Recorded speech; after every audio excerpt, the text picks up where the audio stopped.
Hi everyone, this is my first true crime video that I've ever filmed, like ever. I've always been really into true crime, and I used to watch CSI with my dad, and I wanted to be a forensic scientist when I was little, kind of still do. It just seems really interesting to me and I just love researching things. I always said when I did finally start uploading properly, I wanted to upload things that I would watch and that I'd enjoy to see on YouTube, and I'm always watching true crime videos, like the majority of the time. I know that there's a lot of YouTubers out there who do this stuff, and someone has probably covered this case already. The one thing I am going to try and do is I'm going to try not to repeat cases. Obviously it's impossible to like never do it. I do want to try and cover cases that maybe don't have as much attention given to them as others. I've been researching different cases for absolutely years, and I only heard about this case maybe 6 months ago. I was listening to a podcast and I just couldn't believe it. It's absolutely crazy. I find all my information by either watching documentaries, listening to podcasts, or just finding information online. Sometimes different sources have got different information, so take everything I say with a pinch of salt. It might not 100% be true. It's just what I found and I believe to be true. So this case is the Mary Vincent case. It's absolutely insane. I couldn't stop thinking about it when I first heard it. So the actual incident takes place in September of 1978. It's about a girl called Mary Vincent who was 15. Mary grew up in Las Vegas in California with both of her parents. She was really into dance, she wanted to be a dancer. Both her mum and dad worked in the casinos. Her mum was a dealer and her dad fixed the machines. She'd already travelled like quite a lot dancing. She'd been to Hawaii, Australia. She was already doing really well. She hadn't been doing really well in school. She was skipping class, she was skiving. Her mum and dad were getting a divorce. She just wasn't very happy. She ran away with a boyfriend. They were basically living out of his car in California. Her boyfriend got arrested on rape charges, and it's not really said whether they were towards her or someone else. That's not really made clear, but it was made clear that she was by herself. She was alone. So she'd had enough of being alone, and she decided to go and visit her granddad in California. Some reports say that she was heading back home. Again, it's not clear, and this is what I mean when I say take everything with a pinch of salt. There's some reports that say one thing, some that say another. She decided to hitchhike, and in the 70s it wasn't actually that dangerous as what you think of now. People would just be driving across the country and they'd help each other out. If you had a car, you'd just take people with you. It was one of those things that we look at now, like no one would really ever do that. There's so much more awareness of like stranger danger, but back then it was something that people did. And Mary had a sign. She was on the side of the road in Berkeley, and it said that she was going south, and she was with quite a few other people, and a blue van pulled up and stopped, and in that van was a man called Lawrence Singleton. He's called Larry sometimes, so if I'm saying Larry or Lawrence, that's who it is.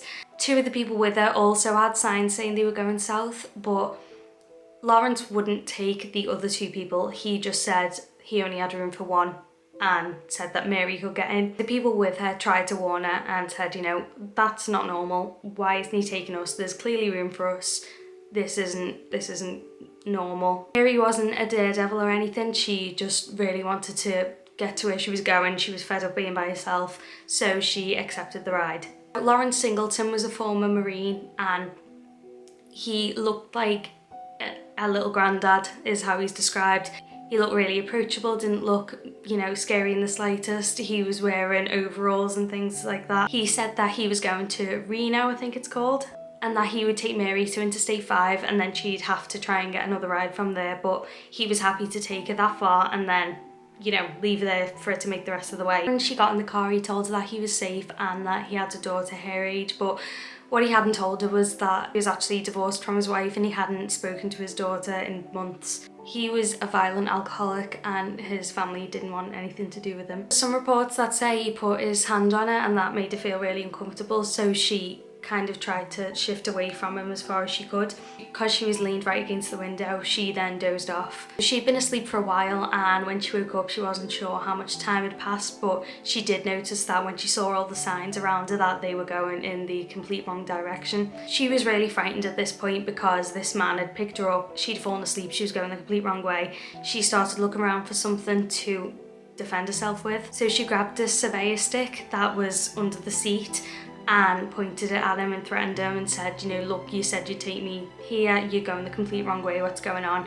And he was like, oh, I'm really sorry, like it was an honest mistake, I've just missed a turn as we were driving, like honestly, it's fine. She was kind of like, oh, okay, I'm sorry, like, yeah, no problem, I understand you've taken a wrong turn, that's fine, and kind of dropped it, but she was still a little bit suspicious of him. He again assured her that he wasn't going to hurt her and started drinking alcohol from a milk carton. Larry stopped the van at the side of the road and said that he needed the loo and he couldn't wait until the next gas station, and she was really frightened at this point, was like, I'm in trouble. So she was trying to make sure that she was prepared to outrun him, and she was looking at him thinking, you know, he's old, I'm young, I can definitely outrun him. So she looked down at his shoes and her lace was untied. So she thought, I'm gonna get out, I'm gonna tie my lace to make sure that I'm prepared to run if he tries to do anything. So as she got out with him, he was out one side, she was out the other, she bent down to tie his shoe, and that's when he struck her over the head with a sledgehammer. Mary had obviously blacked out at this point, and when she came back around, she was tied up in his van, and Lawrence drove her and the van further into the desert. I've also seen things that said he tried to make her drink things from a plastic jug, and she said it was alcoholic. That's when Lawrence raped Mary around 6 times, she thought, and it went on all night, which is just absolutely horrific. She was 15. She kept saying to him, let me go, set me free, and saying that she wouldn't tell anyone. She asked him, like, as it was happening, why he was doing it, and he just didn't respond to her. So he finally fell asleep. She was awake. I think she blacked out a few times, but she knew that she couldn't get away. She was completely tied up. At this point, she just wanted to die. She was just saying, you know, just let me die, let this be over. She was so frightened. This horrific thing had just happened to her. So as the sun was rising, he took Mary out the van and made her lie at the side of the road. And again, she was saying to him, let me go, set me free. And this just gives me the creeps. He said to her, you want to be set free, I'll set you free. He took a hatchet and he swung it down just below her left elbow and took off her arm. She said that she was holding his arms and she couldn't understand why she was falling until she realised that her left arm wasn't attached anymore and it was hanging onto his arm. Obviously she was trying to stop him do anything more to her, so she started like trying to punch and kick away from him. Because she was doing this, he was starting to hack off her other arm. She again was falling back, and she said she looked at him and she could see him trying to flick something away from him, like trying to get something off, and it was her arm that was still gripped so tightly onto his. So that was both of her arms that he'd just taken off. She was just lying there. She said she could feel everything. She could feel just all the blood leaving her body. He threw her over a rail down a 30-foot drop, then went down there after her. She'd already broken 4 of her ribs because of the fall. Her body was in complete shock from all the blood loss. He took her and put her in a concrete pipe and said to her, now you're free. I hate him. He cut her arms off because he didn't want it to be identified by her fingerprints. And as he drove off, he believed that, you know, she'd die. There was no way that she was getting back up from a 30-foot drop. So he thought that was it, he'd gotten away with it. Lawrence drove back towards San Francisco and he threw her arms out of the car window as he was driving into water to try and get rid of them. Mary lay at the bottom of this cliff in the pipe for ages and she just wanted to go to sleep. She was so tired, so cold, she was losing so much blood. She said she heard a voice saying, you can't go to sleep or he's going to do it to someone else, and she didn't want this to happen to another girl. She got up, she put her arms in mud to stop the bleeding, to try and pack them. I don't know how she thought to do that, that would just not even cross my mind, but her survival instinct had obviously started to really kick in. She crawled all the way to the top of the 30-foot cliff with no arms, basically. She's an actual superhero. When she reached the top of the cliff, it was really dark. She could only see what the moon and stars were lighting up. She couldn't see anything else. It was like the middle of nowhere, but she could hear distant traffic, so she tried to start walking towards there. She was holding her arms up in the air while she was walking to try and stop the muscle and blood from falling out, so she was trying so hard to just keep as much blood as she could in her body. So she walked for absolutely ages until it started getting light again. She finally saw a car coming, which was a red sports car with 2 men in it. Unfortunately, they saw her and sped off. I don't know why they would have done that, but she says, looking back, that she isn't mad at them, that she looks so scary, why would you stop? But I feel like I'd stop. I really don't understand why they just would leave her in the middle of nowhere, but anyway. Finally another car came, and it was a honeymoon couple who'd taken a wrong turn. They saw her and instantly, as most people would apart from the men in the other car, they got her into the car and, you know, covered her up, tried to help her. All Mary could say was, "He raped me." She was massively in shock. She said that she could remember how fast the wheels were going of the van that was trying to help her. They sped to the nearest phone. They got her airlifted to the nearest hospital. So she'd lost half the blood in her body, and the blood that was in her body was getting to a toxic level. Her body was taking it because she was that desperate to survive. Only a few days, I think, after she was in hospital, after all this had happened, she was able to give a description of Lawrence Singleton. Everyone kind of laughs at, you know, the sketches they put out, and they sometimes just look really strange, but because he had such a distinctive nose, it was all like knobbly. She was able to describe him so well that his neighbour actually recognised him when they put the sketch out and called the police immediately. So Lawrence had 2 houses. In his first home they found Mary's cigarettes and clothes of hers that he'd just tried to burn and get rid of. At his second home he'd actually asked his neighbour to help clean out his van, which was a few days after the attack. Just a few days after that he'd actually tried to commit suicide by taking an overdose. Then a few days after that was when the police caught up with him, arrested him. His house was searched, which is where they found Mary's cigarettes and clothes. Mary, as I said earlier, she'd always wanted to be a dancer, but unfortunately she had to have muscle taken from her legs to rebuild one of her arms, and that has massively weakened her leg. There was no way that she could dance anymore. She has prosthetic arms fitted now. I'll put a picture up of what she has now. So the next time Mary saw Lawrence was in court in 1979, and he was about 10 to 15 feet away from her when she was in the witness stand. Lawrence tried to say that he'd picked Mary up, but he'd also picked up 2 other hitchhikers who were men. They'd all gone to a bar, had a drink, smoked weed together, and all paid Mary for sex. Bearing in mind Mary's 15. Lawrence said that he passed out, he woke up in the back of his van, and one of the hitchhikers was driving his van and Mary was gone. Obviously that was a downright lie, everyone knew it. There was evidence of like Mary's cigarettes and her clothes in his house and the cleaning of the van, and even one of her arms was pulled out of the water that he'd thrown it in and used as evidence against him, so he had nothing. Lawrence was convicted of rape and attempted murder and a few other charges like mayhem and things like that, but he was only given 14 years in total for all of this. When you actually break it down into what years he was charged for which crime, he was only charged with 1 year for raping her, which just baffles me completely. But 14 years in total for everything he did to her was all that he got, because it was the maximum time that was allowed by the law at that time. Just crazy. I think everyone was a bit baffled by that as well. The judge who actually had to pass the sentence said, if I had the power, I'd send him to prison for the rest of his natural life. While Lawrence was leaving the courthouse, he had the cheek. Ooh, this man. I'm so mad. She heard him say, if it's the last thing I do, I'll finish the job.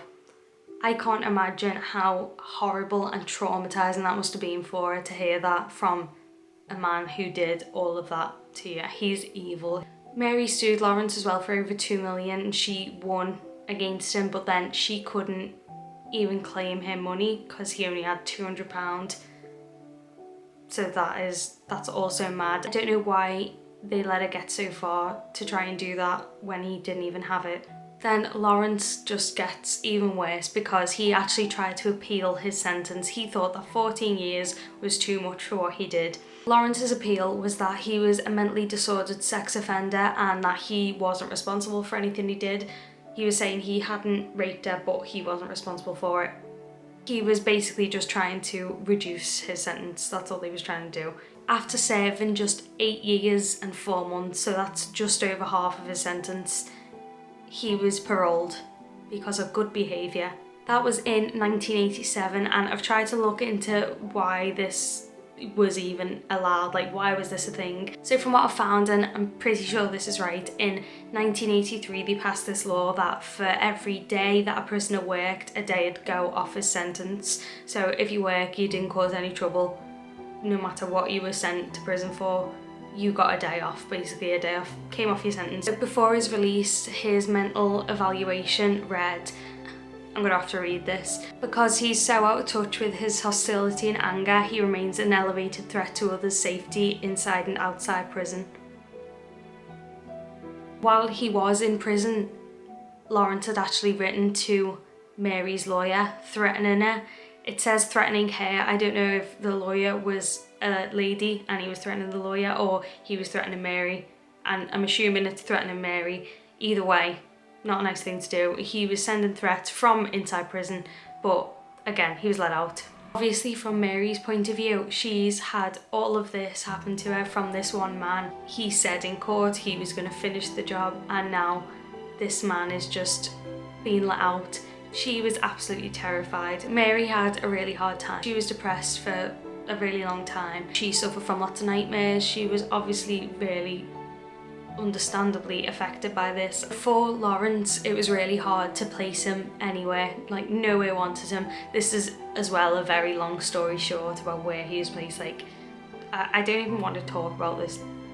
I don't even want to talk about him much, but long story short, like I don't want to be giving him any time basically unless it's needed. It was hard to place him, nowhere wanted him. He moved to Florida because the people in California were just like, we don't want him anywhere near us, we don't want him released into our community. And rightly so, people were protesting that he was paroled with loads of signs saying like drop dead Larry, get the maniac out. So a few years after his release in 1997 in Tampa, Florida, someone called the police after witnessing something horrible that they were seeing through a window. The caller said that they'd seen a nude man raising his arm again and again over a woman who was slumped over a couch. He said that he'd heard a sound that sounded like chicken bones breaking. When the police arrived at the house that this had happened at, they were met with Lawrence Singleton at the front door covered in blood. And there was a body that was slumped over the couch. It was a mum of 3 called Roxanne Hayes. She was 31 and she'd arranged a date with Lawrence, and they'd agreed that he'd pay $20. Or so Lawrence says. He'd stabbed her in the face and chest 12 times with a boning knife. His story for this murder was that she tried to take more than agreed, or she tried to steal out of his wallet. She tried to stab him, he was trying to take the knife off her, and then she stabbed herself. Obviously, massive fib once again. The neighbour had witnessed everything. So Mary, again, the amazing woman that she is, she goes face to face with Lawrence in court again for poor Roxanne who'd been murdered by Lawrence. Mary didn't need to testify against Lawrence for Roxanne's murder, but she felt that she had to. She was determined that Lawrence got the justice he deserved. So Mary's attack was also taken into account for Roxanne's murder. It was obvious that Lawrence was a really violent man. He shouldn't have been let out. This wouldn't have happened, Roxanne would still be alive. The jury deliberated for an hour and Lawrence was sentenced to death by electric chair. Again, if you thought this man couldn't get any worse. He said about Roxanne, "I'm sorry about the death in this case, I'll have to carry it on my conscience for the rest of my life." Lawrence wasn't executed. He did pass away from cancer in prison in 2001. Mary said that she wasn't relieved at all when he died. She said that she just wanted to understand why and look into his eyes, and she couldn't understand how someone could be that evil. Mary's sons were really relieved when Lawrence passed away. That made Mary finally feel that relief in turn, because she didn't have to fear for her sons' lives anymore. She thought Lawrence would maybe come after them if he was coming after her, and that was gone. Mary started the Mary Vincent Foundation to help victims of traumatic crime. She will speak publicly to try and stop people from hitchhiking, and she'll speak to teenagers and talk about what happened to her. She was on the TV show I Survived. I will try and link her episode underneath, because that's a first-hand account of what happened. That's where I've got a lot of this information from. As I said earlier, Mary couldn't dance anymore, but now she can draw. She's an artist. She says that her art's given her a lot of self-esteem and it makes her really happy. It's amazing that she's found a new art to put all her energy into, and I'm just really happy for her that she's found that. A lot of people believe that Mary and Roxanne aren't Lawrence's only victims and that a lot of cold cases he could be responsible for. There was such a gap in the times that both of these ladies were attacked that I wouldn't be surprised if he was responsible for so many. He was evil. He was an evil man, and as you can probably tell by now, he makes me so angry. That is the case. I hope I did it justice, I really do. Mary Vincent is an actual superhero. When I first heard this story, I was really angry, as you can tell, but I was just absolutely amazed by how much strength that woman has, or that girl. Like, she was a little girl when this happened. That makes it even worse, but even more amazing at the same time. I can't even comprehend what she went through, but it's amazing, and she did all she could to try and make it not happen again to anyone else. Unfortunately, because of the law and the justice system, it did, and someone lost their life. Maybe many other people lost their lives. That is ridiculous, but Mary did all she could. So I hope this comes out well. I hope I've done a good job at explaining everything. I hope I've not got too mad or put too much of my own thought into it, although I'd find that really hard to just stay straight and not opinionated. If there's any other cases you want me to have a look at, that would be amazing if anyone ever wants to suggest any. And just bearing in mind that I'll probably try and stay away from the big ones. Unless it's a case I'm really interested in, I'm probably going to try and do ones like this that I feel like don't get as much attention as they should. I hope to do another one of these soon, and thank you so much for watching. If you got to the end, thank you so much. After literally 7 years of sitting there watching them being like, oh, I'd love to do that, I've finally done one. Thanks so much for watching, and I'll see you in my next one. Bye!